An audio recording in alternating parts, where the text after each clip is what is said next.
കണ്ണടച്ചാൽ ഇരുട്ടാവില്ല. ഇനി കണ്ണടച്ചിരുട്ടാക്കാനുമാകില്ല. പുറത്തുനിന്ന് ആരൊക്കെയോ മെനഞ്ഞെടുത്ത വാർത്തയല്ല.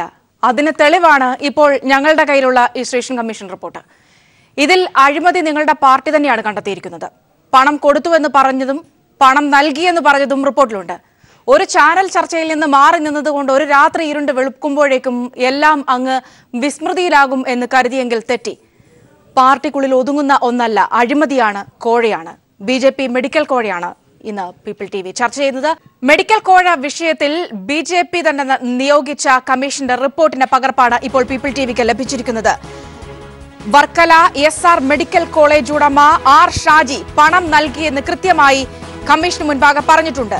BJP സെൽ കൺവീനർ RS വിനോദിനാണ് പണം നൽകിയതെന്നും കൃത്യമായി പറയുന്നു. ഇതിന്റെ പശ്ചാത്തലത്തിൽ വിനോദിനെയും ഈ വിഷയവുമായി ബന്ധപ്പെട്ട വിനോദിന്റെ വെളിപ്പെടുത്തലും കൃത്യമായി തന്നെ ഈ റിപ്പോർട്ടിൽ പരാമർശിക്കുന്നുണ്ട്. പണം വാങ്ങിയെന്ന് വിനോദ് സമ്മതിച്ചിരിക്കുന്നു. 5,60,00,000 വാങ്ങിയെന്നാണ് വിനോദ് കമ്മീഷനോട് സമ്മതിച്ചിരിക്കുന്നത്. റിപ്പോർട്ടിൽ MT രമേശിന്റെയും പേര് സൂചിപ്പിക്കുന്നുണ്ട്. ചെറുപ്പളശ്ശേരിയിൽ മെഡിക്കൽ കോളേജ് തുടങ്ങാൻ രമേശ് വഴി പണം നൽകിയെന്നാണ് പറഞ്ഞിരിക്കുന്നത്.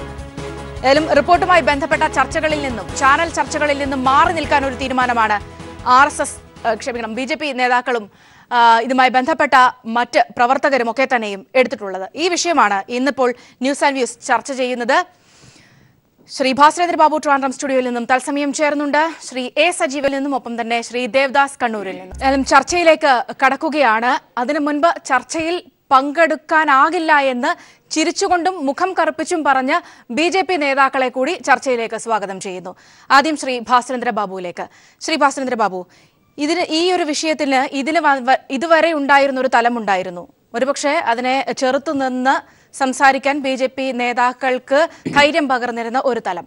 അതിനപ്പുറത്താണ് ഇന്നത്തെ കാര്യങ്ങൾ. കാരണം കമ്മീഷൻ റിപ്പോർട്ട് തന്നെ ഇപ്പോൾ പുറത്തു വന്നിരിക്കുകയാണ്. കൃത്യമായി അക്കമിട്ട് കാര്യങ്ങൾ, ഇതുവരെയുമുള്ള ആരോപണങ്ങൾ ശരിയാണ് എന്ന് കൊടുത്തയാളും വാങ്ങിയ ആളും പറഞ്ഞതടക്കമുള്ള കാര്യങ്ങൾ വ്യക്തമാക്കിക്കൊണ്ടുള്ള ഈ റിപ്പോർട്ട് ഇനി ഇതിനെ ഏതെങ്കിലും തരത്തിൽ പ്രതിരോധിക്കാനാകുമോ? അല്ല, അതിപ്പോൾ BJP-ക്കാർ തന്നെ നിഷേധിക്കാൻ കഴിയാത്ത വണ്ണം എല്ലാ ചാനലുകൾക്കും, ഒരുപക്ഷെ BJP-യുടെ നേതാവ് പണം മുടക്കുന്ന മലയാളത്തിൻ്റെ പ്രമുഖ ചാനലും ഈ വാർത്ത ഇപ്പോൾ സംപ്രേഷണം ചെയ്തുകൊണ്ടിരിക്കുകയാണ്. സൗമ്യ, വാർത്ത തമസ്കരിക്കാൻ കഴിയാത്ത വണ്ണം ആധികാരികമാണ് എന്ന കാര്യം തെളിയിക്കപ്പെട്ട് കഴിഞ്ഞിട്ടുണ്ട്. അതുകൊണ്ട് വാർത്ത ശരിയോ തെറ്റോ എന്നതിനെക്കുറിച്ച് അന്വേഷിക്കേണ്ട ആവശ്യമില്ല. അതറിയാൻ ആളെ വിടേണ്ട കാര്യവുമില്ല.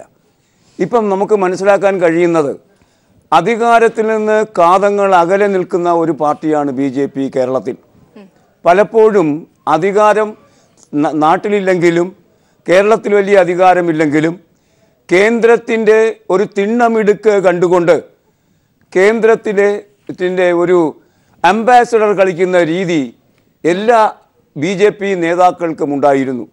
ഞാൻ ആരുടെയും പേരെടുത്തൊന്നും പറയുന്നില്ല.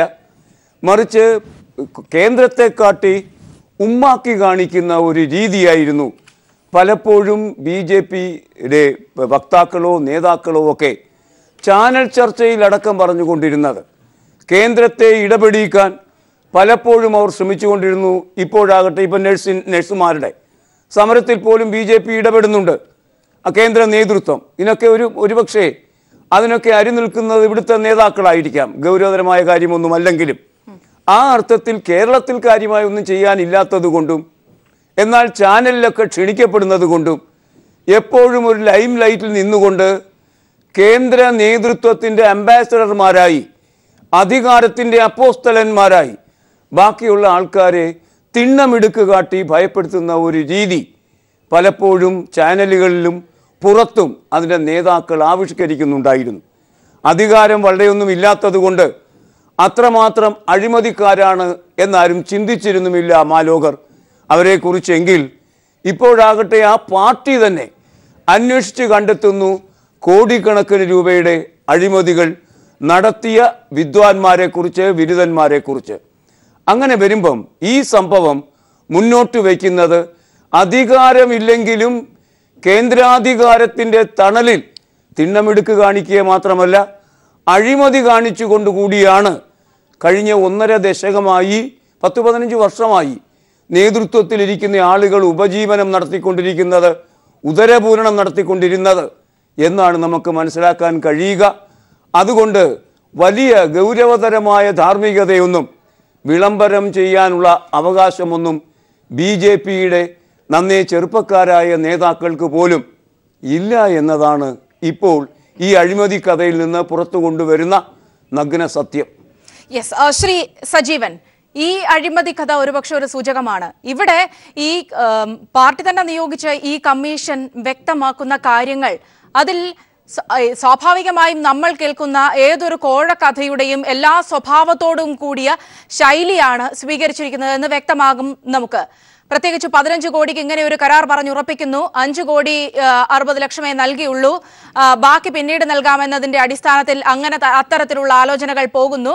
കൃത്യമായി ദില്ലിയിലേക്ക് അതിനെ കേന്ദ്രീകരിക്കുന്ന തരത്തിലുള്ള കോണ്ടാക്റ്റുകളിലേക്ക് ഈ പണം ചെന്നെത്തുന്നു. അങ്ങനെ അടക്കമുള്ള കാര്യങ്ങൾ അവിടെയാണ് കേവലം ചില നേതാക്കളിലേക്ക് മാത്രം ഈ ആരോപണം ചെന്നെത്തി നിൽക്കേണ്ടതുണ്ടോ?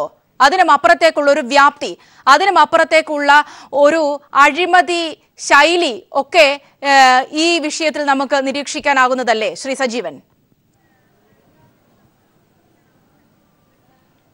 സ്വാമി, നമ്മളിതിനെ ഈ ഒരു സംഭവവുമായിട്ട് മാത്രം ബന്ധപ്പെടുത്തി ചിന്തിച്ചാൽ പോരാ. ഇപ്പൊ കേരളത്തിൽ തന്നെ 2-3 കാര്യങ്ങളുണ്ട്. ഒന്ന്, ഇപ്പോൾ പുറത്തു വന്നിട്ടുള്ള ഈ അഴിമതി ആരോപണം, അല്ലെങ്കിൽ അഴിമതി സംബന്ധിച്ച BJPയുടെ തന്നെ 2 നേതാക്കന്മാർ നടത്തിയിട്ടുള്ള 2 ഭാരവാഹികൾ നടത്തിയിട്ടുള്ള അന്വേഷണത്തിന്റെ റിപ്പോർട്ട്.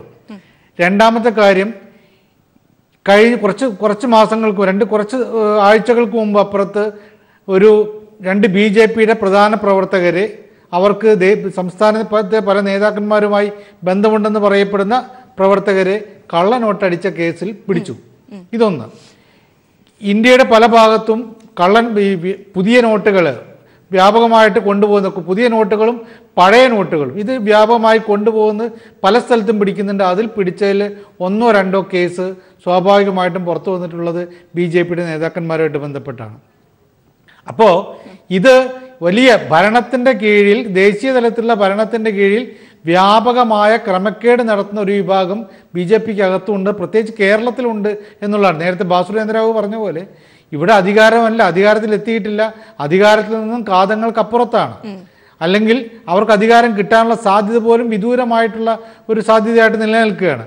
ആ സമയത്തും ഇങ്ങനെ ഉണ്ടാവുന്നുള്ളൂ. അപ്പോൾ നമ്മൾ ഈ ചർച്ചയിൽ നമ്മളിതൊന്നും വിശ്വസിക്കാൻ ഒരു ആരോപണം എന്ന രീതിയിൽ തടയാവുന്നതായിരുന്നു. കാരണം ഇതിനെന്തെങ്കിലും ന്യായീകരണം BJPയുടെ നേതാക്കന്മാർക്കോ അവരുടെ പ്രതിനിധികൾക്കോ ഉണ്ടെങ്കിൽ നമുക്ക് അതേ രീതിയിൽ തള്ളിക്കളയാമായിരുന്നു. സാധാരണ ഇതിൽ ചർച്ച നടത്തുമ്പോൾ ഏതെങ്കിലും ഒരു നേതാവ് ചർച്ചയിൽ ഏത് രീതിയിലുള്ള ചർച്ചയാണെങ്കിലും അവരുടെ ഒരു നേതാവോ ഒരു പ്രതിനിധിയോ പങ്കെടുക്കാറുണ്ട്.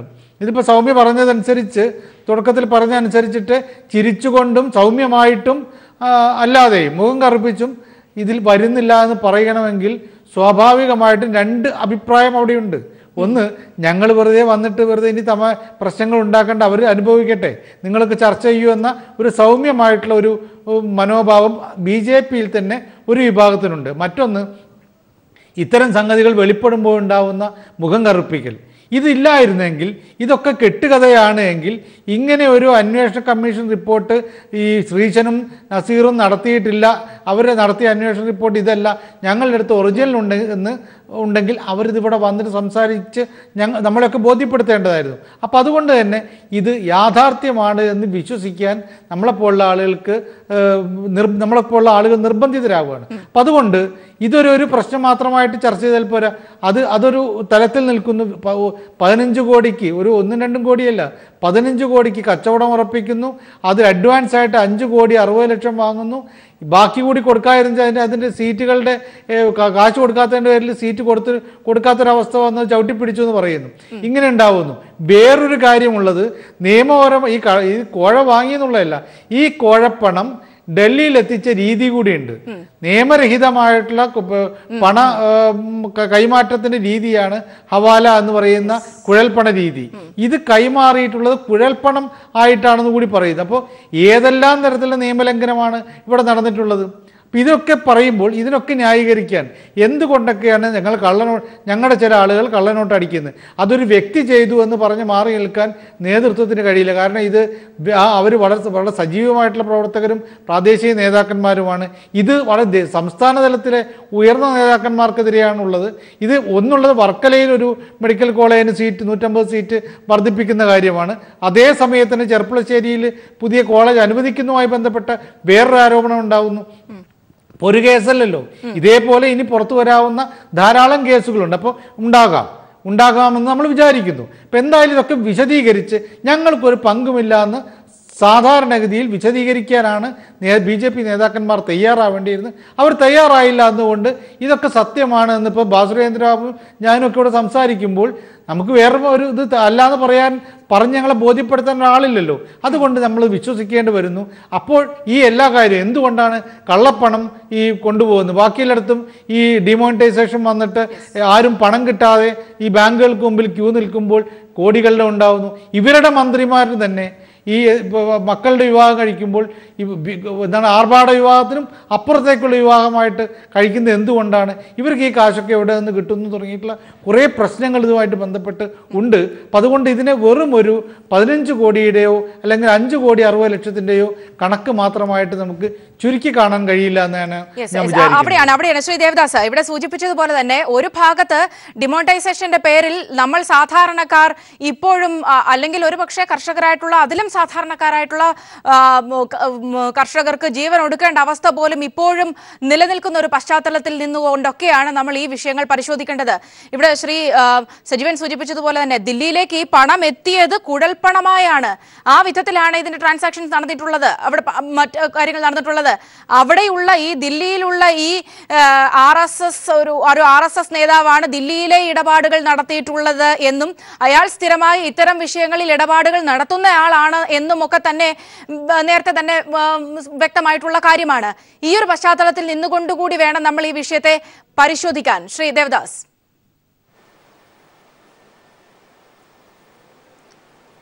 സൗമ്യ, ഇതില് എന്താ പറയാ, ദേശീയ നേതൃത്വത്തിന്റെ വലിയ മുതലിന്റെ കാര്യം പറയുന്നതിന്റെ മുമ്പേ ഈ കേരളത്തിൽ പണ്ട് ഇതേപോലെ കേന്ദ്ര ഭരണം കിട്ടുമ്പോൾ വാജ്പേയി ഗവൺമെന്റ് 1999 to 2004 നോക്കൂ, അന്ന് കേരളത്തിലെ നേതാക്കൾ ചെയ്തത് പെട്രോൾ പമ്പും ഗ്യാസ് ഏജൻസി വിറ്റിട്ടേനു പൈസയാക്കിയത്. അത് കണ്ണൂരിലെ 2 നേതാക്കളേനു. ഒരാളിപ്പോ പുറത്താണ്, ദേശീയ എക്സിക്യൂട്ടീവിലെ RSSന്റെ ലീഡർ. ഉള്ളിലേക്ക് വരാമെന്ന് പറഞ്ഞിട്ടും കേരളത്തിലെ ഈ നേതാക്കൾ അയാൾ അഴിമതിക്കാരനാന്ന് പറഞ്ഞിട്ട് കേറ്റാണ്ട് നിന്ന് അതിൻ്റെ മുൻനിരയിൽ നിന്ന് ഇവിടുത്തെ നേതാക്കളാണ് ഇപ്പോൾ അഴിമതിപ്പെട്ടിരിക്കുന്നത്. ഇവർക്ക് എപ്പോഴും കേന്ദ്ര ഭരണം ഇവിടുന്ന് പൈസയാക്കാനുള്ള വിദ്യയാണ്. എന്തറിയാം, ഇവർക്കറിയാം അടുത്ത കാലത്തൊന്നും ഇവർ ഭരണത്തിൽ വരാൻ പോകുന്നില്ല കേരളത്തിൽ. അപ്പോൾ ഉള്ളത് വെച്ചിട്ട് അന്ന് ഗ്യാസ് ഏജൻസിയും പെട്രോൾ പമ്പും വ്യാപകമായി കൊടുത്ത് കൈക്കൂലി വാങ്ങി അന്ന്. പക്ഷേ ഇന്ന് അതിൻ്റെ മാനം കടന്നു. ആ കമ്മീഷനൊന്നും പോരാ. അതാണ് സെൻട്രൽ ബോർഡിലുള്ള നിയമനങ്ങൾ, സെൻട്രൽ സർവകലാശാല നിയമനങ്ങൾ, ഇനി ഇങ്ങനത്തെ കോഴിയും. അപ്പോൾ ഇതെല്ലാം ഒരു അന്വേഷണ വിധേയമാക്കിയാൽ കോടികളാണ്. അതാണ് നിങ്ങൾ പീപ്പിൾ TV കഴിഞ്ഞ മാസം കുന്നംകുളത്തിലെ വ്യാപാരികളെ GST വരുന്നേക്കാട്ട് മുമ്പേ വ്യാപാരികളെ അടുത്ത് പോയിട്ട് ഒരു റെസീറ്റ് കൊടുത്തേ, നിങ്ങൾ ഈ പീടിയെന്ന് 5 ലക്ഷം തരണം, 10 ലക്ഷം തരണം, 15 ലക്ഷം തരണം എന്ന് പറഞ്ഞിട്ട് പുറത്ത് തെളിവ് വന്നേയല്ലേ. അപ്പോൾ ഇതെല്ലാം കൂട്ടി വരുമ്പോൾ ഇപ്പൊ സജീവനം പറഞ്ഞ പോലെ കൊടുങ്ങല്ലൂരിൽ കള്ളനോട്ട് അടിക്കുന്നു, അതെല്ലാം വരുമ്പോൾ ഇനി നിങ്ങൾ ഒന്ന് ആലോചിക്കേണ്ട, ഇതിപ്പോ ഈ ചക്രത്തി പോരാട്ടം ആയതുകൊണ്ട് മറ്റേ ഗ്രൂപ്പുകാർ പുറത്ത് എല്ലാ ചാനലിനും വന്ന് കൊടുത്തിയായിരിക്കും ഈ നോട്ടീസ്. അതൊന്ന് ആ തെളിവ്. പക്ഷേ കേന്ദ്ര നേതൃത്വത്തിൽ പോകുമ്പോൾ ഇതെല്ലാം ഒരു സ്റ്റാർട്ടേഴ്സ് മാത്രമാണ്. അവർ ഡീൽ ചെയ്യുന്ന 100 കോടിയിൽ പരമാണ്. നിങ്ങൾ ഈ 5 കൊല്ലം കഴിഞ്ഞാലും മോഡി കൈക്കൂലി വാങ്ങിയിട്ടില്ല എന്നേ പറയുള്ളൂ. എന്തുകൊണ്ടാന്ന് പറഞ്ഞാൽ ഓരോരു സെൻട്രലൈസ് പൂളിലേക്ക് ഇതെല്ലാം പോവാ. ആരും ഒറ്റക്ക് എടുക്കുന്നതല്ല കോൺഗ്രസ് പോലെ. അതുകൊണ്ടാണ് ഇവരെ പിടിക്കാൻ പറ്റും. അതുകൊണ്ടാണ് ഈ ഗഡ്കരിയെല്ലാം ഷെൽ കമ്പനി നടത്തിയിട്ട് കൈക്കൂലിക്കാരനായിട്ടും കീ പോസ്റ്റിൽ വെക്കുന്നത്. നിങ്ങളൊന്ന് ആലോചിക്കണം. ഒറ്റയൊന്നും കൂടി പറയട്ടെ സൗമ്യ, ഈ സിദ്ധാംശു മിത്തൽ എന്ന് പറയും, ഒരു സ്പോക്സ്മാൻ നിങ്ങൾ കാണും, ഒരു മീശയെല്ലാം വെച്ച ആള്, BJPന്റെ മെയിൻ സ്പോക്സ്മാൻ. അയാൾ വെറും BJPന്റെ നാഷണൽ എക്സിക്യൂട്ടീവിന് ടെന്റ് അടിക്കുന്ന ആളേനു പണ്ട് 20 കൊല്ലം മുമ്പേ. ടെന്റും കാറ്ററിങ്ങും ഇവരെ നാഷണൽ എക്സിക്യൂട്ടീവ്. എന്നിട്ട് കയറിയിട്ട് ഇപ്പം 400 കോടി ആസ്തിയുള്ള നേതാവാ അയാൾ. അതുകൊണ്ടാണ് ഈ MLA മാറും MP മാറും ഇവരെ മുതലാളിമാരാണ് ഇവർ. പക്ഷെ ഇവരെ വ്യത്യാസം എന്താന്ന് പറഞ്ഞാൽ ഇവരെ ഞങ്ങൾക്ക് കോൺഗ്രസിനെ പോലെ ചീത്ത പറയാൻ പറ്റില്ല. എന്താ അറിയാ, ഈ ഞങ്ങളെ നാട്ടിലെല്ലാം പയറ്റ് എന്ന് പറയും. എന്ന് പറഞ്ഞാൽ സാധാ ഒരു സഹോദരിമാർക്ക് ഒരു ഗ്രാമത്തിൽ പണം ഇല്ലെങ്കിൽ ആ നാട്ടുകാർ മുഴുവൻ പണം എത്തിച്ചിട്ട് കൊടുത്ത് കല്യാണം നടത്തണം എന്നുള്ള ഒരു പയറ്റ്. അപ്പോൾ വിളക്ക് വെക്കും. അത് ഇത് കൈക്കൂലി വാങ്ങുന്നുണ്ടെങ്കിലും വിളക്കും വെക്കും. ബംഗാരു ലക്ഷ്മണനെല്ലാം കണ്ടിട്ടില്ലേ, വിളക്കും ഒരു കുന്തിരിക്കും പുകച്ച് ഇരിക്കുമ്പം വിളക്കിന്റെ മുമ്പിൽ നിന്ന് തെറി പറയാൻ പറ്റൂലല്ലോ.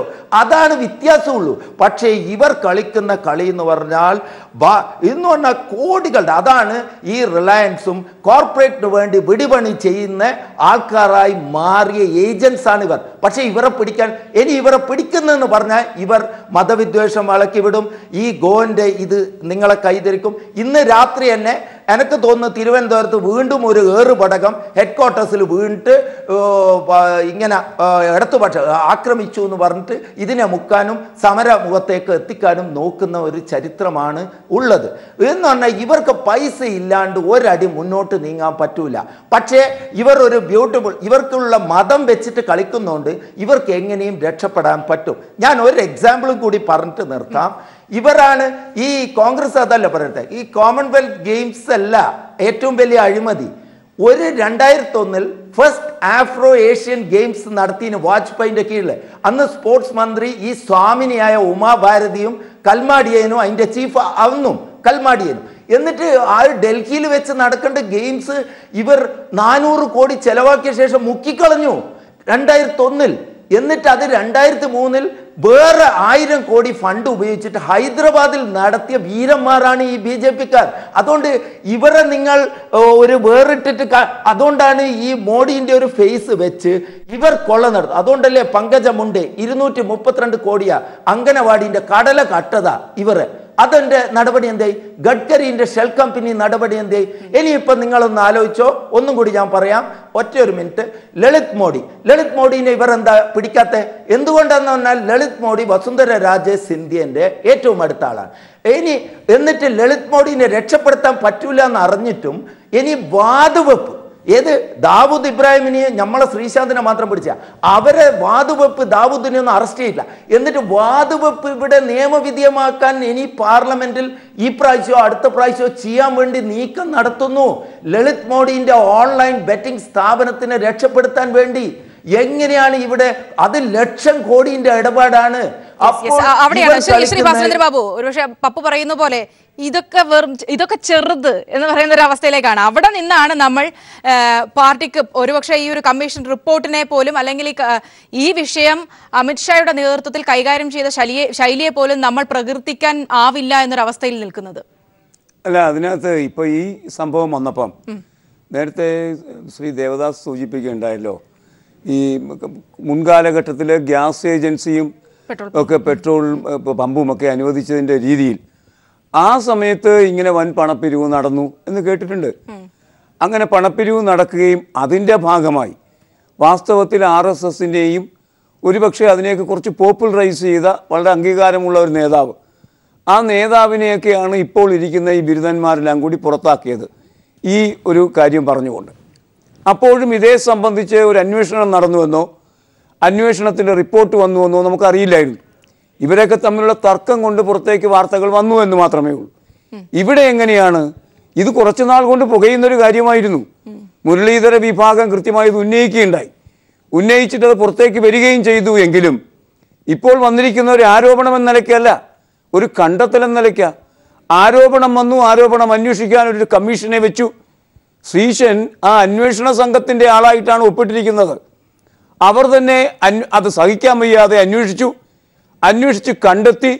അതുകൊണ്ട് ഇതൊരു ആരോപണമല്ല, മറിച്ച് അവർ തന്നെ കണ്ടെത്തിയ ഒരു വലിയ സാമ്പത്തിക ഒഫൻസാണ്. മുൻകാലഘട്ടങ്ങളിൽ ചില ആൾക്കാരെ പുറത്താക്കി ആ പാർട്ടിയെ തന്നെ പിടിച്ചെടുത്ത ആളുകളാണ് നേരത്തെ ദേവദാസ് സൂചിപ്പിച്ച മാതിരി ലക്ഷങ്ങളൊന്നുമല്ല കോടികളുടെ അഴിമതിയിലേക്ക് വളരെ പെട്ടെന്ന് നീങ്ങിയത്. അവിടെ 2 തരം ആൾക്കാരുണ്ട്.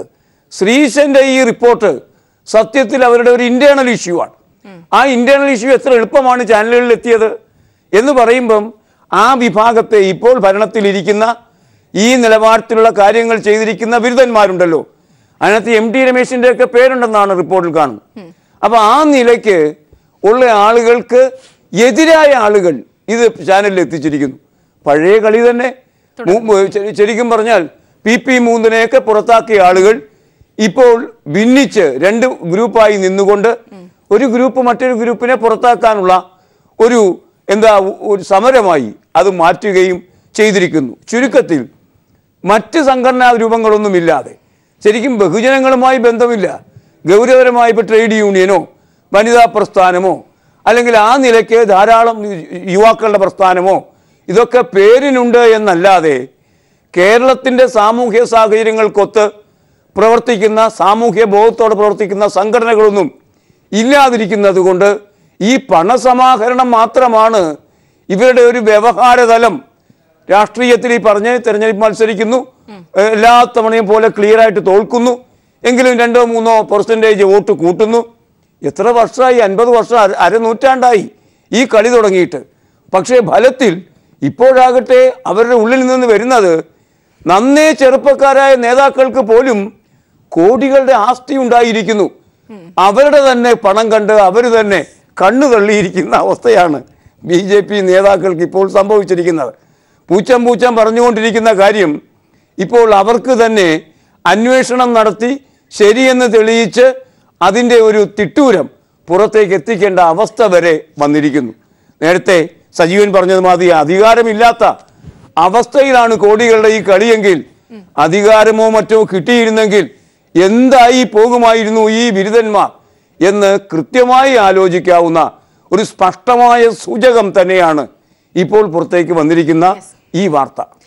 അവിടെയാണ് ശ്രീ സജീവൻ, നമുക്കറിയാം കഴിഞ്ഞ തെരഞ്ഞെടുപ്പുമായി ബന്ധപ്പെട്ട് തന്നെ ഈ ഒഴുകിയിട്ടുള്ള പണത്തിന്റെ കണക്കുകളൊക്കെ തന്നെയും ഇതുപോലെ തന്നെ പാർട്ടിക്കുള്ളിൽ നിന്ന് തന്നെയാണ് പല വെളിപ്പെടുത്തലുകളും വന്നത്. മാധ്യമങ്ങൾക്ക് പോലും അത്തരം കാര്യങ്ങളൊക്കെ ഡീറ്റെയിൽസ് ഒക്കെ കിട്ടിയതും. ഒരുപക്ഷെ കുമ്മനത്തെ കൊണ്ടുവന്നുകൊണ്ട് ഇത്തരത്തിലുള്ള ഗ്രൂപ്പ് കളികളെല്ലാം അവസാനിപ്പിക്കുന്നു എന്ന തരത്തിലൊക്കെ നിന്നിരുന്ന ആ ഒരു വലിയ പ്രചരണങ്ങൾക്ക് ഇപ്പുറത്തു നിന്ന് ഇപ്പോഴും ആ ഒരു അവസ്ഥ തുടരുന്നു എന്ന് കൂടുതൽ വ്യക്തമാക്കുന്ന വിഷയങ്ങളാണ് ഇപ്പോൾ നടക്കുന്നത്. ഒരുപക്ഷെ ഈ ഒരു സംഭവത്തിന് 2 തലങ്ങളാണുള്ളത്. ഒന്ന്, ഈ പറയുന്നത് പോലെ തന്നെ ഇത്രയും വലിയ ഒരു അഴിമതി ഉണ്ടായിരിക്കുന്നു, അത് നേതാക്കൾ അവിടെ സമ്മതിക്കുകയും ചെയ്തിരിക്കുന്നു കമ്മീഷന് മുൻപിൽ. മറുഭാഗത്ത് ഈ ഗ്രൂപ്പും ചർച്ചയിൽ നിന്ന് മാറ്റിവെക്കാൻ പറ്റില്ല എന്ന് വ്യക്തമാക്കുന്നതാണ് ഏറ്റവും പുതിയ സംഭവ വികാസങ്ങൾ പോലും. കാരണം വരും ദിവസങ്ങളിൽ ഈ വിഷയം ആ വിധത്തിലാകും കൈകാര്യം ചെയ്യപ്പെടുക എന്ന വ്യക്തമായ സൂചനകൾ തന്നെയാണ് ഇപ്പോൾ ലഭിക്കുന്നത്.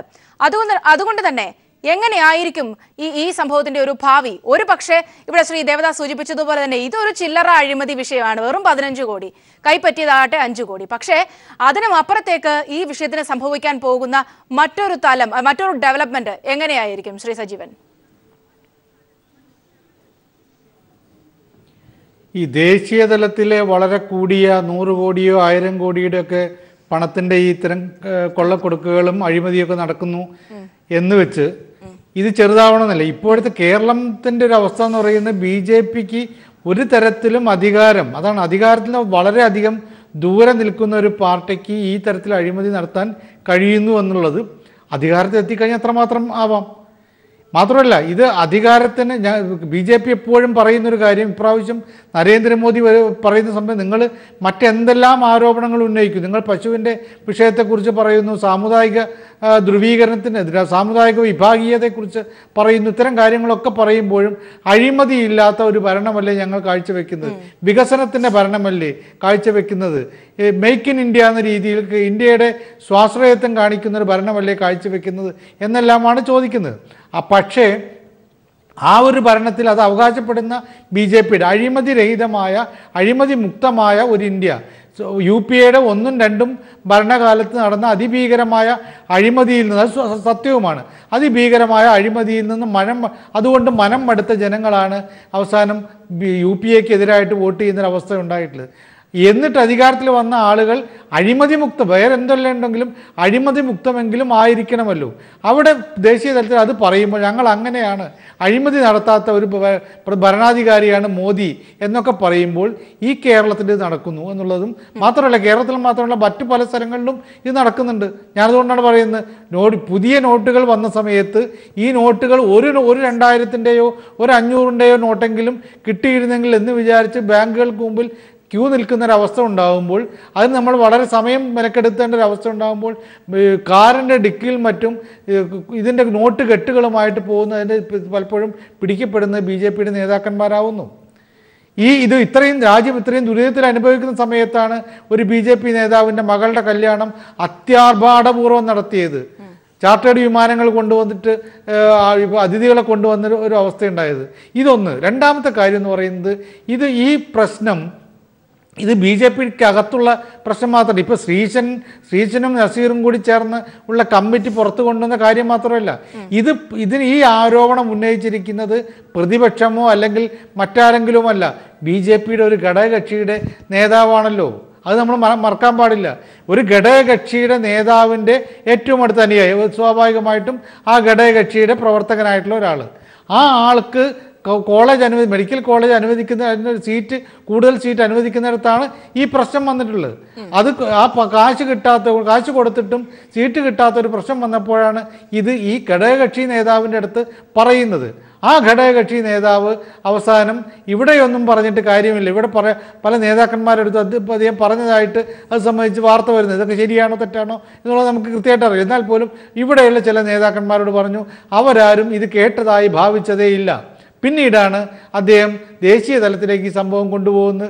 അവിടെയൊന്നും നിൽക്കക്കള്ളിയില്ല. അത് കാരണം ഈ ഘടകകക്ഷിയുടെ നേതാക്കന്മാരുടെ അടുത്തുനിന്ന് പോലും, അല്ല അവരുടെ പ്രവർത്തകരുടെ അടുത്തുനിന്ന് പോലും ഇത്രയും കോടികൾ വാങ്ങുന്നു എന്നുള്ള പ്രശ്നം പറയുമ്പോൾ, അടുത്ത് 2019 വരാനിരിക്കുന്ന തെരഞ്ഞെടുപ്പിൽ ഈ ഘടകകക്ഷികളെ പരമാവധി ഒപ്പം നിർത്തുകയും ഇനി കൂടുതൽ ഘടകകക്ഷികളെ ഒപ്പം ചേർക്കുകയും ചെയ്യേണ്ട ഒരു അവസ്ഥയിൽ ഇങ്ങനെ ഒരു ഉള്ളവരെ പോലും വെറുപ്പിക്കുന്ന ഒരവസ്ഥ തങ്ങളുടെ അനുയായികൾ സംസ്ഥാന തലത്തിലുള്ള ആളുകൾ ഉണ്ടാക്കി തീർത്തു എന്ന് കാണുമ്പോഴാണ് ഇവിടെ അന്വേഷണത്തിന് വേണ്ടി രണ്ടുപേരെ നിയോഗിക്കുന്നത്. അവരന്വേഷിച്ചിട്ടും എന്തെല്ലാം തരത്തിൽ നോക്കിയിട്ട് പോലും ഈ തെളിവുകൾ നില. കാരണം കൊടുത്ത ആൾ പറയുന്നു ഞാൻ കൊടുത്തിട്ടുണ്ടെന്ന് പറയുന്നു, അത് ഇത്ര കാശ് അഡ്വാൻസ് ആയിട്ട് കൊടുത്തെന്ന് പറയുന്നു, എന്നിട്ടൊന്നും കിട്ടിയില്ല എന്ന് പറയുന്നു.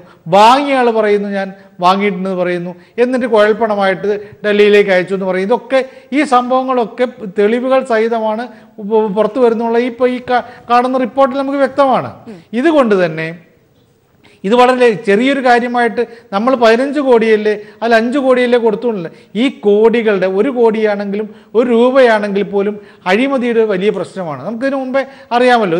ഈ അഴിമതി ഇങ്ങനെ മറച്ചു വലിയ പ്രശ്നമില്ലല്ലോ, തെളിവില്ലല്ലോ എന്ന രൂപത്തിൽ നേരത്തെ മറച്ചു വെച്ചൊരു സംസ്ഥാനമാണ് കർണാടകം. അവിടെ യെദ്യൂരപ്പ ഇതേപോലെ അദ്ദേഹം മുഖ്യമന്ത്രിയായിരുന്ന സമയത്ത് അതിഭീകരമായ അഴിമതി നടന്നു. ആ അഴിമതി നടന്നിട്ടുള്ള ഈ യെദ്യൂരപ്പ അവസാനം തൽക്കാലം പുറത്താക്കി. കുറേ കഴിഞ്ഞിട്ട് ആളുകളിത് മറക്കുന്നതിന് മുമ്പേ ഇതെല്ലാം ജനം മറന്നിട്ടുണ്ടാവുമെന്ന് വിചാരിച്ച് വീണ്ടും തിരിച്ചെടുത്തു. ഇനിയിപ്പോൾ തെരഞ്ഞെടുപ്പ് നടക്കുമ്പോൾ 2019 ലോക്സഭാ തെരഞ്ഞെടുപ്പിൻ്റെ നായകത്വം വഹിക്കാൻ പോകുന്നത് യെദ്യൂരപ്പയാണ്. ഇതേപോലെ അഴിമതി മുക്തമായിട്ടുള്ള ഒന്നല്ല, അഴിമതി സഹിതമായിട്ടുള്ള ഒന്നായിട്ട് മാറുകയാണ് ഈ കർണാടകയെ പോലെ തന്നെ കേരളവും എന്നുള്ള ഒരു അവിടെയാണ് ഞെട്ടിപ്പിക്കുക. കാരണം കർണാടകയിൽ ഒരിക്കലെങ്കിലും ഈ അധികാരത്തിൽ വന്നു, മറ്റു പല സ്ഥലങ്ങളിലും വന്നു. കേരളത്തിൽ ഇതിൻ്റെ സാധ്യതയുണ്ട്. ഇപ്പോൾ ഒരു MLA മാത്രമേ ഉള്ളൂ. ഒരു MP എങ്കിലും കിട്ടുമോ എന്ന് അറിയണമല്ലോ. 20 MP കിട്ടുമോ എന്നുള്ളത് പിന്നീടാണല്ലോ. അങ്ങനെ ഒരു അവസ്ഥ നിൽക്കുന്നതിനിടയിലും ഇങ്ങനെ നടക്കുന്നു പറയുന്നത് സത്യത്തിൽ അവർക്ക് വോട്ട് ചെയ്യണമെന്ന് ആഗ്രഹിക്കുന്ന സാധാരണ ആളുകളുണ്ടെങ്കിൽ, പ്രവർത്തകരോ അല്ലെങ്കിൽ അനുഭാവികളോ ഒക്കെ ഉണ്ടെങ്കിൽ അവരെ പോലും ഞെട്ടിക്കുന്നതാണെന്നുള്ള കാര്യത്തിൽ എനിക്ക് സംശയമില്ല. തിരികെ ചർച്ചയിലേക്ക് വരികയാണ് ശ്രീ ദേവദാസ്. ഒരുപക്ഷെ അവിടെ ശ്രീ സജീവൻ സൂചിപ്പിച്ചതുപോലെ തന്നെ ദേശീയ തലത്തിൽ വലിയ അഴിമതി കഥകൾ ഉള്ളത് കൊണ്ട് കേരളത്തിലെ അഴിമതി ഈ 15 കോടിയുടേതാണെങ്കിലും അത് ചെറുതാകില്ല എന്ന് പറയുന്നിടത്ത് നമ്മൾ മറ്റൊരു വലിയ കാര്യം കൂടി പരിശോധിക്കേണ്ടതുണ്ട്. പല BJP നേതാക്കളും, നമുക്കറിയാം നേരത്തെ ദേശീയ തലത്തിലുള്ള കാര്യങ്ങൾ താങ്കൾ പറയുകയുണ്ടായി, പല BJP നേതാക്കളും ഒരു 2 വർഷം അല്ലെങ്കിൽ ഒരു 3 വർഷം മാക്സിമം ഒരു 5 വർഷത്തിനിടയിലെ ഇവരുടെ ഒരു സാമ്പത്തികമായ ക്രയവിക്രയങ്ങൾ, ആസ്തി, ഇതൊക്കെ പരിശോധിച്ചാൽ നമ്മൾക്ക് ഞെട്ടിപ്പോകുന്ന തരത്തിലുള്ള കാര്യങ്ങളാണ് ഉള്ളത്. ആ തരത്തിൽ ശ്രീ ഭാസ്കര ബാബുവും സൂചിപ്പിക്കുകയുണ്ടായി. ആ തരത്തിലുള്ള കാര്യങ്ങൾ കൂടി പരിശോധനാ വിധേയമാക്കേണ്ടതല്ലേ ഈ ഒരു ഘട്ടത്തിൽ? ഇപ്പോൾ ഇവിടെ ഉയർന്നു വന്നിരിക്കുന്ന പേരുകൾ MT രമേശിന്റെ പേരുണ്ട് എന്നതടക്കമുള്ള കാര്യങ്ങളാണ്. പക്ഷെ അതിനും അപ്പുറത്തേക്ക് ഇത്തരം വിഷയങ്ങളിൽ BJP നേതാക്കൾ ഇടപെടുന്നതിന്റെ ഒക്കെ ഒരു ഉദാഹരണം, പുറത്തു വന്നിട്ടുള്ള ഒരു തെളിവ് മാത്രമായി വേണ്ടേ നമ്മൾ ഈ റിപ്പോർട്ടിനെ കാണാൻ? ശ്രീ ദേവദാസ്.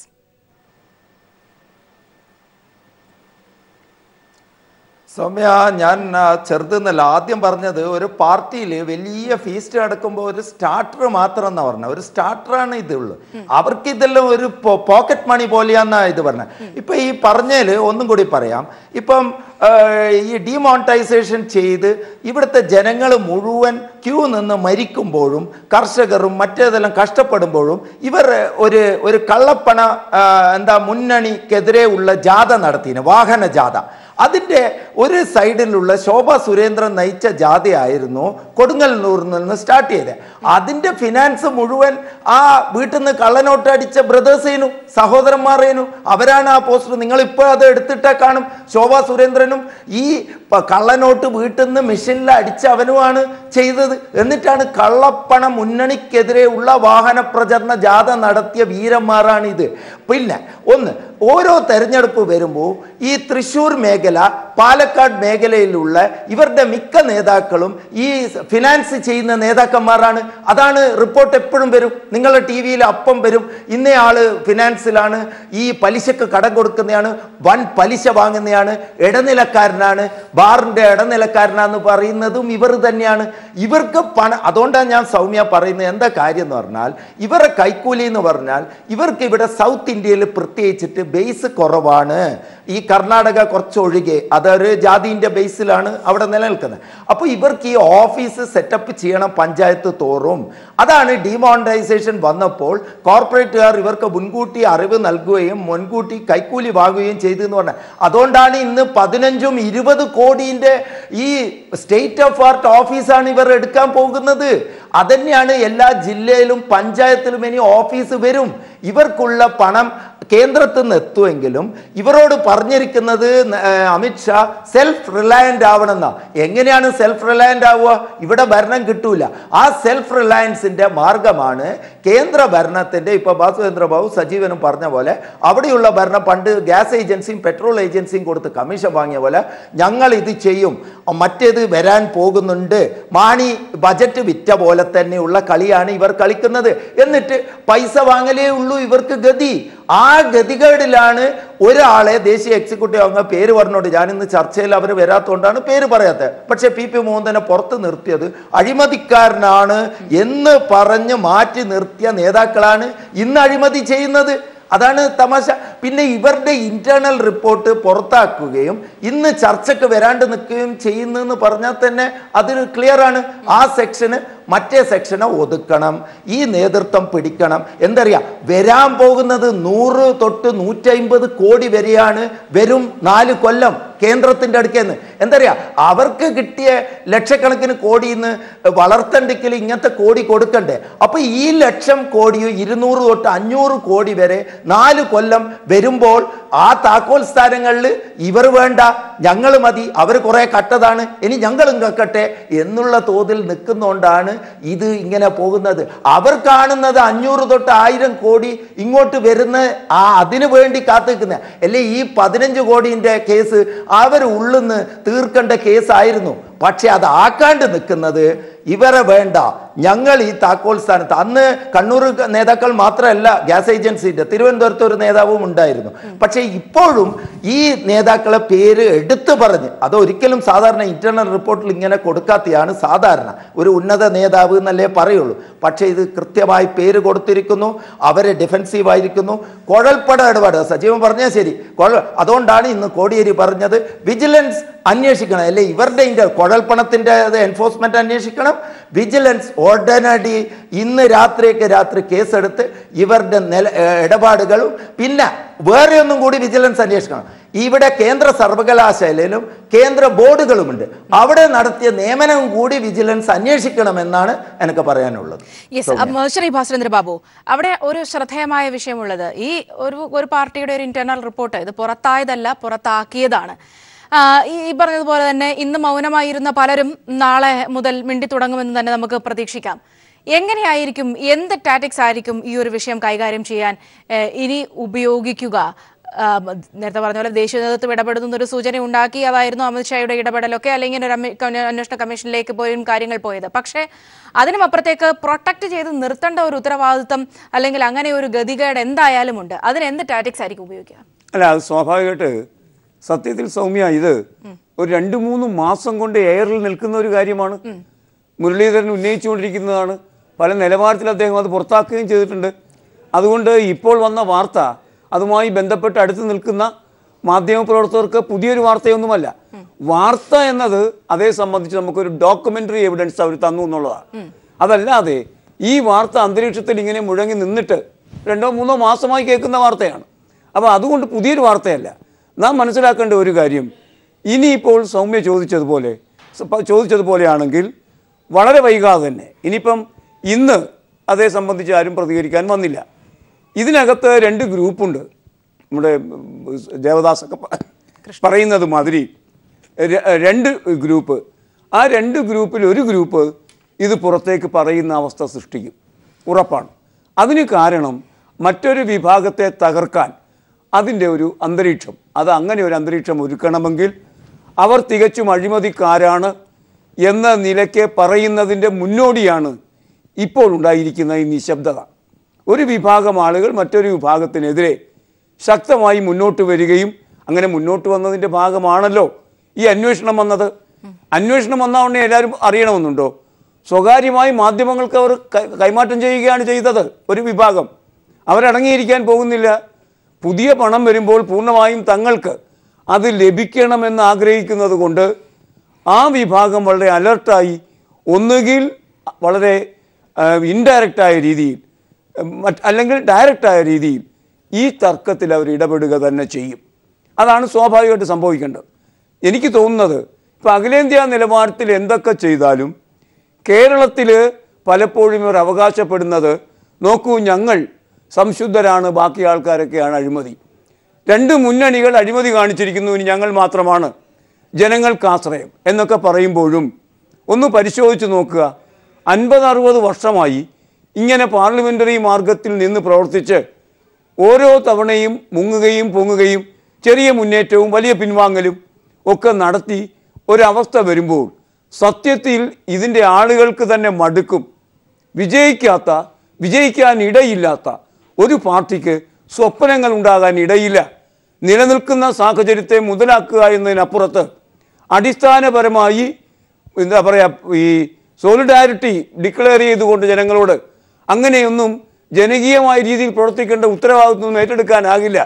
നോക്കൂ, ആദ്യഘട്ടങ്ങളിൽ ഈ പാർട്ടി ഗതികെട്ട് വോട്ട് വിൽക്കുന്നിടത്തെത്തിയല്ലോ. വോട്ട് വിൽക്കുന്ന പാർട്ടി എന്ന ഒരാക്ഷേപം അവർ കേൾക്കുമ്പോഴും ജയിക്കില്ല എന്ന് ഉറപ്പായാൽ വോട്ട് വിൽക്കുകയല്ലാതെ മറ്റെന്ത് നിവർത്തിയാണ് ആ പാർട്ടി ഉള്ളത്? അപ്പം അടിക്കടി സംഭവിച്ചുകൊണ്ടിരിക്കുന്ന പരാജയം വിജയിക്കുമെന്ന് ആലോചിക്കാൻ കഴിയാത്ത ഒരവസ്ഥ ഈ സാഹചര്യത്തിൽ അതിനകത്ത് തന്നെ കെട്ടിക്കിടക്കുന്ന വെള്ളത്തിൽ കൊതുക് വളരും എന്ന് പറഞ്ഞതുമാതിരി വളരാതെ കെട്ടിക്കിടക്കുന്ന ഒരു അവസ്ഥയിൽ നിന്ന് തളർന്നു നിൽക്കുന്ന അവസ്ഥയിൽ ഇത്തരം പ്രവണതകളാണ് വളരാൻ സാധ്യത. വേറെ വഴിയൊന്നുമില്ല. ആ സാഹചര്യത്തിൽ ജയിക്കില്ല, എന്നാൽ പിന്നെ തങ്ങളുടെ കാര്യമെങ്കിലും നടക്കട്ടെ, ഈ രീതിയിൽ ചിന്തിക്കുന്ന അവസ്ഥയാണ് ആ പ്രസ്ഥാനത്തിനുള്ളത്.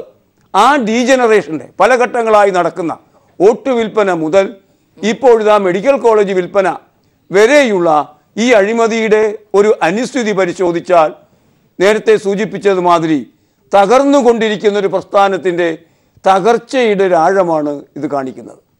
ഒരുപക്ഷെ ശ്രീ സജീവൻ, ഈ വിധത്തിൽ BJP നേതാക്കളെല്ലാം ചാനൽ ചർച്ചയിൽ വരണ്ട എന്നൊരു തീരുമാനം എടുത്തതുകൊണ്ട് അതിന്റെ പശ്ചാത്തലത്തിൽ കൂടി ചോദിക്കുകയാണ്. ഇവിടെ നമുക്കറിയാം, ഇവിടെ ശ്രീ ഭാസ്കരൻ ബാബു സൂചിപ്പിച്ച വിഷയങ്ങളായി ഈ വിഷയം ഇങ്ങനെ പുകഞ്ഞുകൊണ്ടിരിക്കുകയാണ്. അതൊരു സ്ഫോടനാത്മകമായ വിഷയം തന്നെയാണ്. അത് പാർട്ടിക്കുള്ള ഇന്റേണൽ വിഷയങ്ങളായാലും പുറത്തേക്കുള്ള ഒരു വിഷയമായാലും. പക്ഷേ ഇവിടെ ആ വിധത്തിൽ മൗനമായി നിൽക്കുമ്പോഴും ഞാൻ നേരത്തെ സൂചിപ്പിച്ചതുപോലെ തന്നെ എന്നോട് മുഖം കറുപ്പിച്ചുകൊണ്ട് തന്നെ ഇങ്ങനെ ഒരു വിഷയം ചർച്ച ചെയ്യേണ്ട ആവശ്യമില്ല എന്ന് സംസാരിച്ച നേതാക്കൾ അടക്കം ഉള്ളവരുടെ വിഷയത്തിൽ ആ വിധത്തിൽ മാറി നിന്നുവെങ്കിലും ഇവിടെ ഇപ്പോൾ തങ്ങളുടെ നിലപാട് ഇതാണ്, അല്ലെങ്കിൽ ഇങ്ങനെയാണ് ഈ വിഷയം കൈകാര്യം ചെയ്യേണ്ടത്, അത് അടക്കി വെക്കേണ്ടതല്ല, പുറത്തേക്ക് തന്നെ പൊട്ടിത്തെറിക്കേണ്ടതാണ് എന്ന് വ്യക്തമാക്കാൻ ഉപയോഗിച്ചതും നമ്മൾ മാധ്യമങ്ങളെയാണ്. അതുകൊണ്ട് തന്നെ ഇപ്പോൾ ഈ അടക്കി വെക്കുന്ന അല്ലെങ്കിൽ ഇപ്പോൾ ഈ വിധത്തിൽ അടക്കി വെച്ചുകൊണ്ട് ഈ വിഷയം അങ്ങ് പരിഹരിക്കാം എന്ന് കരുതുന്ന അല്ലെങ്കിൽ ഈ 2-3 മാസം കൊണ്ട് ഈ വിധത്തിൽ കൈകാര്യം ചെയ്യുന്നത് പോലെ അങ്ങ് മുമ്പോട്ട് പോകും എന്നുള്ളത് തെറ്റിദ്ധാരണ മാത്രമാണ് എന്നുള്ളതല്ലേ ഇന്ന് ഈ റിപ്പോർട്ട് ഈ വിധത്തിൽ നമുക്ക് ഇങ്ങനെ എടുത്തുയർത്തി കാണിച്ചുകൊണ്ട് സംസാരിക്കാവുന്ന തരത്തിലേക്ക് കാര്യങ്ങൾ എത്തിയത്? ശ്രീ സജീവൻ,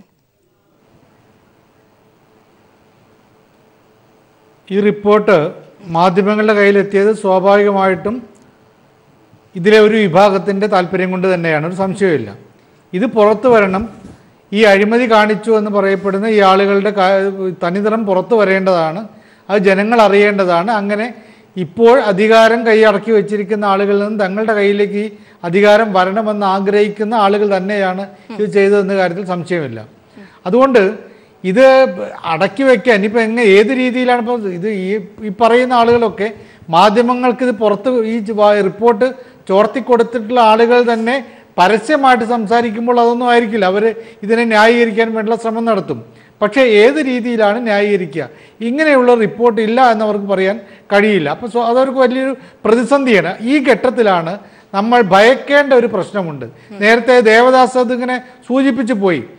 ഈ ഒരു ഘട്ടത്തിൽ വേണമെങ്കിൽ മറ്റൊരു വിഷയത്തിലേക്ക് കൊണ്ടുപോകാവുന്ന രീതിയിലേക്ക് അവർക്ക് അത് വിഷയം അപ്രസക്തമാക്കുന്ന രീതിയിലേക്ക് ഒരു സാഹചര്യം സൃഷ്ടിക്കാൻ കഴിയും.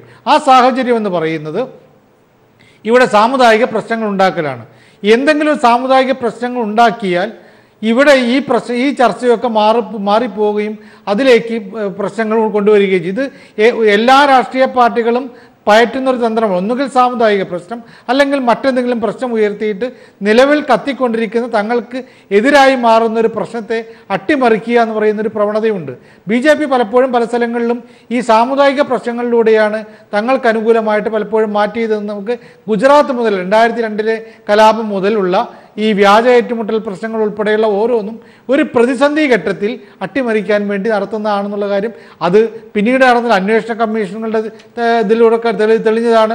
ഇതിൽ പങ്കാളികളായിട്ട് പോലീസ് ഉദ്യോഗസ്ഥന്മാരെ പറ്റും സമ്മതിച്ച കാര്യമാണ്. ഇതൊക്കെ ശരിയാണ്. അപ്പം അതുകൊണ്ട് ഇതേപോലൊരു അവസ്ഥ ഉണ്ടായിക്കൂടാന്നില്ല. മറ്റൊരു കാര്യം കൂടി നമ്മൾ ഭയക്കേണ്ടത് 2019 എന്തെല്ലാമോ അട്ടിമറി 1-2 സീറ്റെങ്കിലും കിട്ടുന്ന ഒരവസ്ഥയിലേക്ക് കൊണ്ടുപോകാൻ കഴിയുമെന്നുള്ള ആത്മവിശ്വാസത്തിലായിരുന്നു ഇവിടെയുള്ള BJP നേതാക്കന്മാർ.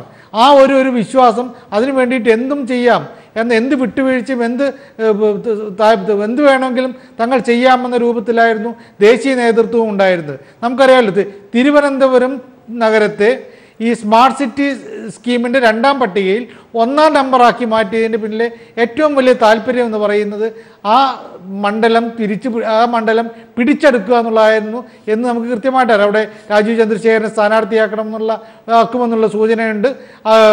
അവിടെ ഇപ്പോൾ നിലവിലുള്ള MP ആയിട്ടുള്ള ഈ ശശി തരൂരിനെതിരെ വന്നിട്ടുള്ള ഈ റിപ്പബ്ലിക് ചാനലിൻ്റെ ആദ്യത്തെ വെളിപ്പെടുത്തൽ തന്നെ ഇതെല്ലാം കൂട്ടി വായിക്കുമ്പോൾ സ്മാർട്ട് സിറ്റിക്ക് വേണ്ടി ചെയ്തൊരു ഈ പ്രഖ്യാപനത്തിൽ 1ാം നമ്പറാക്കിയിട്ടുള്ള പ്രശ്നം പോലും അങ്ങനെ ഈ ഘട്ടത്തിലാണ് ഇത്തരമൊരു തിരിച്ചടി അഴിമതിയുടെയും കോഴയുടെയും പ്രശ്നം വരുന്നത്. അപ്പോൾ ഈ സ്വാഭാവികമായിട്ടും ഒരു വലിയ വിശ്വാസ്യതയിൽ വരുന്നൊരു വലിയ ചോർച്ചയാണ്.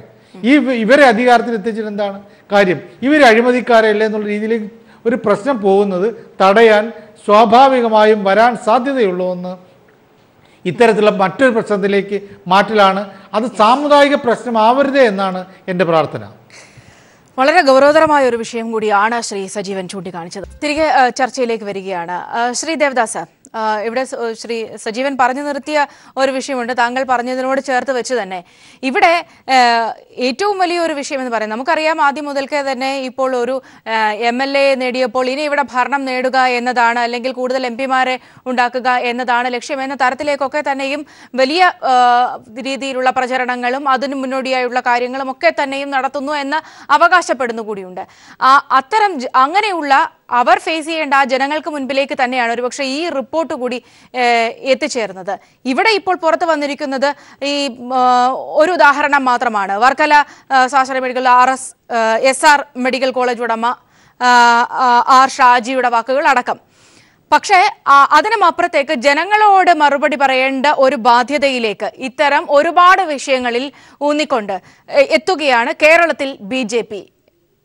ആ ഒരു ഘട്ടത്തിൽ ഈ പറയുന്ന രീതിയിൽ കാര്യങ്ങൾ മുന്നോട്ട് കൊണ്ടുപോകാൻ രണ്ട് ഭാഗത്തുനിന്ന്, ഒന്ന് പാർട്ടിക്കുള്ളിൽ ഇത്തരം വിഷയങ്ങൾ, തർക്കങ്ങൾ, ഗ്രൂപ്പ് പ്രശ്നങ്ങൾ അത് കൈകാര്യം ചെയ്യുന്ന രീതി, മറുഭാഗത്ത് ഇത്തരം വലിയ കോഴ പ്രശ്നങ്ങളിലേക്ക് ഇങ്ങനെയായിരിക്കും ഭരണം കൈകാര്യം ചെയ്യുക എന്ന സൂചന ജനങ്ങൾക്ക് മുന്നിലോട്ടുകൂടി വെക്കുമ്പോൾ ജനങ്ങളോട് മറുപടി പറയുന്നത് എങ്ങനെയായിരിക്കും? ശ്രീ ദേവദാസ്. സൗമ്യ, അതല്ലേ അവർ ആ മറുപടി പറയില്ലല്ലോ, അതിനാണ് അവർ ഉപയോഗിക്കുക. ഇപ്പൊ ഇറങ്ങും ടീച്ചർ എന്നാ മഹാബലിന്റെ സങ്കല്പം തെറ്റാണ്, തൃക്കാക്കര ഓണം വരുന്നുണ്ട്, അതിനി എടുത്തിടും. ലവ് ജിഹാദ്, സെൻകുമാറിന്റെ ഈ ജനസംഖ്യന്റെ ടേബിൾസ്, അവരെ മുമ്പിൽ കുറെ ഇങ്ങനത്തെ പിന്നെ സാമുദായിക വിഷയങ്ങൾ കൊണ്ടെത്തിച്ചിട്ട് അവർ ആ ലെവലിൽ എത്തിച്ചിട്ടുള്ള ഇതിന് ആൻസർ അവർ പറയേയില്ല. എന്താ പറയുക, അവരത് ഇഗ്നോർ ചെയ്യും. അവർക്ക് ഈ കള്ളപ്പണം, കുഴൽപ്പണം അല്ലേ കോടികൾ, അതിനൊന്നും അവർ ആൻസറബിൾ അല്ലാത്ത പോലെ. അതുകൊണ്ടല്ലേ ഇന്ന് അല്ലെങ്കിൽ ചർച്ച ചെയ്ത ആടിനെ പേപ്പട്ടിയാക്കുന്ന ലളിത് മോഡി ഇഷ്യൂ, വിജയ് മല്ലയ ഇഷ്യൂ, അതിൽ സുഷമ സ്വരാജ് വഹിച്ച പങ്ക്, അതിൽ വസുന്ധര രാജ വഹിച്ച പങ്ക്, അവന്റെ മോന്റെ ഷെൽ കമ്പനി, ലളിത് മോഡിക്ക് എല്ലാം പറന്ന് ഷെൽ കമ്പനിയിൽ അക്കൗണ്ട് സ്ഥാപിക്കാനുള്ള ഇത് ഒത്താശ ചെയ്ത് സുഷമ സ്വരാജ് എല്ലാം ഉണ്ടായിട്ട് ആടിനെ പേപ്പട്ടിയാക്കുന്ന വിധത്തിൽ ഈ ഇവിടെ തന്നെ ഇരുന്ന് ചർച്ച ചെയ്തവർ ഇന്ന് എന്തുകൊണ്ട് മാളത്തിൽ ഒളിക്കുന്നു? അതിന് തന്നെയാണ് പറയുന്നത്, അതിന് ഉത്തരമുണ്ടാവില്ല. തൃക്കാക്കരയിൽ മഹാബലി സങ്കല്പം തെറ്റ്. ജനസംഖ്യ സെൻകുമാർ പോലെ ഈ വിടുപണി ചെയ്യുന്ന കുറെ ഉണ്ട്, ഇങ്ങനെ ഉള്ളിൽ കാക്കിയിട്ടിട്ട് അതിൻ്റെ അതെടുത്തിടും. രണ്ട് മതത്തിന്റെ ഏതെങ്കിലും ഒരു ഇഷ്യൂസിൽ അവർ ഈ മലപ്പുറം നല്ല പറഞ്ഞിട്ട് എടുത്തിടും. അങ്ങനത്തെ കുറെ ഇഷ്യൂസിലെ ഒരു ആൻസർ ചെയ്യുള്ളൂ. പിന്നെ നാലാമത്തെ അഞ്ചാമത്തത് ഇന്ന് രാത്രി അങ്ങ് ഏറുപടകം പൊട്ടാനാണ് ചാൻസ് കൂടുതലാണ് ഞാൻ കാണുന്നത്. പെട്ടെന്നുള്ള എന്താ പറയുക, ഈ ഇഷ്യൂവിനെ പെട്ടെന്ന് മറക്കാൻ ഇപ്പോ മഹാബലി എന്ന് പറഞ്ഞിട്ട് ഇറങ്ങാൻ പറ്റില്ലല്ലോ. ഏറുപടക ഹെഡ് ഓഫീസിൽ വീഴാനാ സാധ്യത കൂടുതൽ എന്നാണ് എനിക്ക് തോന്നുന്നത് സൗമ്യ. കൂടുതൽ പിന്നെ കേന്ദ്ര നേതൃത്വം ഇതിൽ കേന്ദ്ര നേതൃത്വം അതാ ഞാൻ പറഞ്ഞത്, അവർക്ക് ഇതൊരു സ്റ്റാർട്ടർ മാത്രം. അവർ ഡീൽ ചെയ്യുന്നത് 100 കോടി പ്ലസ് ഉള്ള കോടികളുടെ കൈക്കൂലി മാത്രമേ അവർ ഡീൽ ചെയ്യുള്ളൂ. അവരെ കണക്കിൽ ഏറ്റവും ഇന്ത്യയിൽ യൂസ്ലെസ് ആയ നേതൃത്വം വഹിക്കുന്നത് കേരളത്തിലാണ് എന്നുള്ള റിപ്പോർട്ടാണ് അമിത്ഷായും അല്ലെങ്കിൽ മോഡി എല്ലാം വെച്ച് പുലർത്തുന്നത്. ശ്രീ ഭാസ്കരൻ ബാബു, സമയം അവസാനിക്കാറായി. അവസാനമായി തന്നെ അവശേഷിക്കുന്ന ഒരു വലിയ ആശങ്കയുണ്ട്. നമ്മളിപ്പോൾ സംസാരിക്കുന്നതും അല്ലെങ്കിൽ ഈ കഴിഞ്ഞ 3 മാസങ്ങളായി ചർച്ച ചെയ്യുന്നതും BJP-ക്കുള്ളിലെ ഇത്തരം വിഷയങ്ങളുമായി ബന്ധപ്പെട്ട് ഈ കോഴ വാങ്ങിയ കഥയും ഒക്കെയാണ്. അതിനും അപ്പുറത്തുനിന്ന് പുറത്തുനിന്ന് മറ്റൊരു തലമുണ്ട്. ഇതൊരു വലിയ കുറ്റമാണ് നടന്നിരിക്കുന്നത്. അവിടെയാണെന്ന് കോടിയേരടക്കം പറഞ്ഞ ഒരു വിജിലൻസ് അന്വേഷണം തന്നെ വേണ്ടതുണ്ട് എന്നത്. ദില്ലിയിലേക്ക് പണം എത്തിയിരിക്കുന്നു, അത് ഈ കുഴൽപ്പണമായാണ് എത്തിയിരിക്കുന്നത്, അവിടെ ഇങ്ങനെ ഒരു ഇടപാടുകാരനുണ്ട്, അയാൾ ഇതെല്ലാം നിയന്ത്രിക്കുന്ന ഒരാളാണ് എന്നൊക്കെ പറയുമ്പോൾ കാര്യങ്ങൾ അങ്ങനെ അവസാനിക്കുന്നുണ്ടോ? അല്ല, നേരത്തെ ദേവദാസ് പറഞ്ഞത് മാതിരി ഇപ്പം കൊടുങ്ങല്ലൂരിലെ കള്ളനോട്ട്, ആ കള്ളനോട്ട് കേസ് സജീവമായി മുന്നോട്ട് പോവുക എന്ന് മാത്രമല്ല അതിൻ്റെ അന്തർഗതങ്ങളെക്കുറിച്ച് കൂടുതൽ അന്വേഷിക്കാൻ പോലീസ് തയ്യാറാകുന്നു. അപ്പോൾ അത് പൊതുവിൽ BJPയെ ഡിഫെൻസീവിലാക്കിയിട്ടുണ്ട്. ഈ കേസ് 2-3 മാസങ്ങളായി തത്തിക്കളിക്കുന്ന ഈ സംഭവം ഒടുവിൽ അവർ തന്നെ അന്വേഷണ കമ്മീഷനെ വെച്ച് അന്വേഷിച്ച് നിഗമനത്തിലെത്തി അത് പേപ്പറിലാക്കി പുറത്തേക്ക് സൗകര്യപൂർവ്വം ചാനലിലേക്ക് എത്തിക്കുന്നു. നമുക്കറിയാം BJPയുടെ ഒരു MP, അതുപോലെ തന്നെ BJPയുടെ NDAയുടെ നേതാവ് കൂടിയായ രാജീവ് ചന്ദ്രശേഖറിൻ്റെ ചാനൽ തന്നെ, ആ നിലയ്ക്ക് അതിനോട് അനുഭാവം കാണിക്കുന്ന ചാനൽ, ആ ചാനൽ തന്നെ ഇന്ന് ഈ വാർത്ത പുറത്തേക്ക് വിട്ടിരിക്കുന്നു. എല്ലാ ചാനലും പുറത്തേക്ക് വിട്ടിരിക്കുന്നു.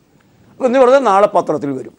അങ്ങനെ വരുമ്പം ഇതിന് പരമാവധി പരസ്യം അവർ തന്നെ നൽകാൻ പോകുന്നു. അങ്ങനെ നൽകിയതിന് ശേഷം ഒരു വിഭാഗം മറ്റൊരു വിഭാഗത്തിനെതിരെ നടപടി സ്വീകരിക്കുന്നു. നാളെ നോക്കുക.